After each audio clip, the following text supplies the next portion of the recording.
Israel के एक mall में सीरियल बम ब्लास्ट की साजिश रचने वाले 5 आईएसआईएस से जुड़े लोगों की गिरफ्तारी के बाद खलबली मच गई है। तो क्या इराक और सीरिया की सबसे क्रूर टेरर ब्रिगेड भी इजराइल के खिलाफ युद्ध में आ गई है?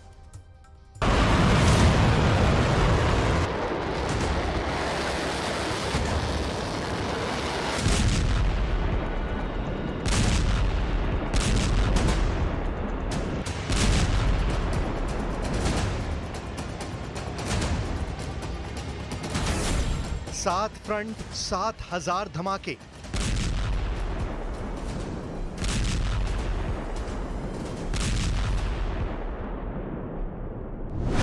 इजराइल के प्रधानमंत्री लेबनान बॉर्डर पर हैं, सैनिकों से मिल रहे हैं, सैनिकों का हौसला बुलंद कर रहे हैं।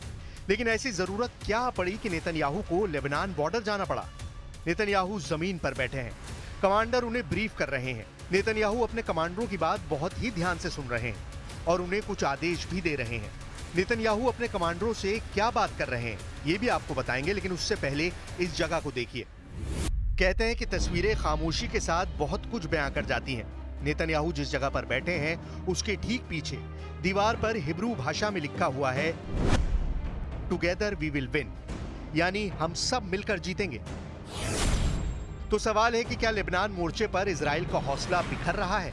और इसी को समेटने नेतन्याहू लेबनान बॉर्डर पहुंचे हैं। 1 हफ्ते से ज्यादा हो चुका है और इजराइल अब तक ईरान के हमले का जवाब नहीं दे पाया है।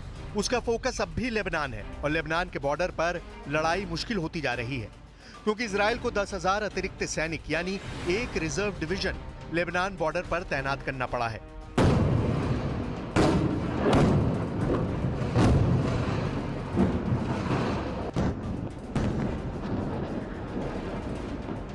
ईरान की तरफ से हुए इन मिसाइल हमलों के बाद इजराइल के 7 फ्रंट संकट में फंसते हुए नजर आ रहे हैं।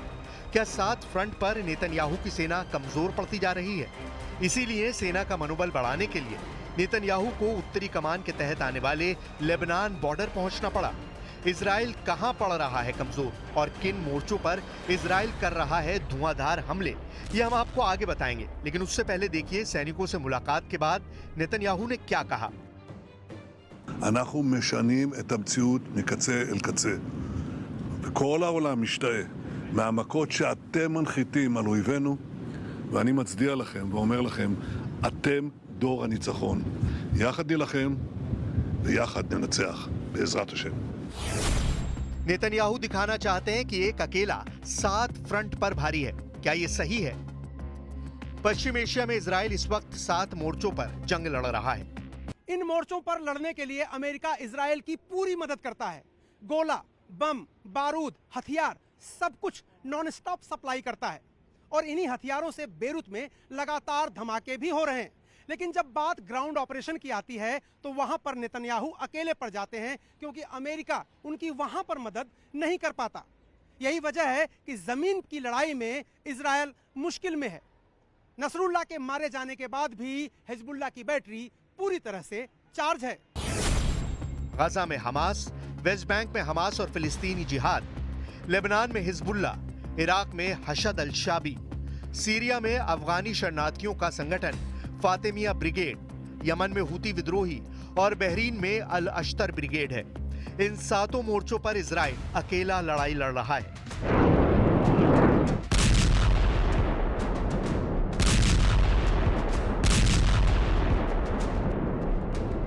इन मोर्चों पर लड़ने के लिए अमेरिका इजराइल को हथियार दे रहा है, बम गोला बारूद सप्लाई कर रहा है।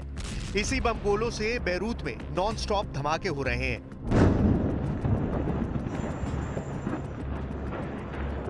लेकिन जब जमीन पर लड़ने की बारी आई तो नेतन्याहू अकेले हैं।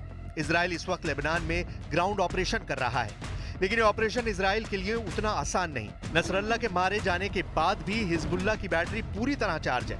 इजराइल इस मोर्चे पर कई सैनिकों को खो चुका है। हिजबुल्लाह इजराइल के दूसरे बड़े शहर हाइफा पर भी लगातार हमले कर रहा है, लगातार रॉकेट दाग रहा है और इजराइल को बता रहा है कि उसकी ताकत कम नहीं हुई है।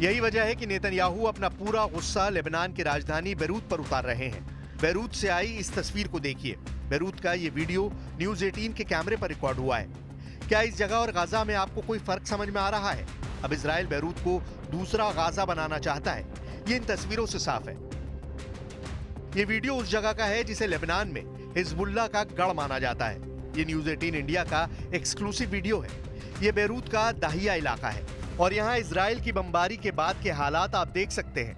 यही वो जगह है जहां पर इजराइल लगातार बमबारी कर रहा है और यहीं पास में ही हिजबुल्लाह का हेडक्वार्टर भी है और ये इस वक्त इजराइल का सबसे बड़ा टारगेट है।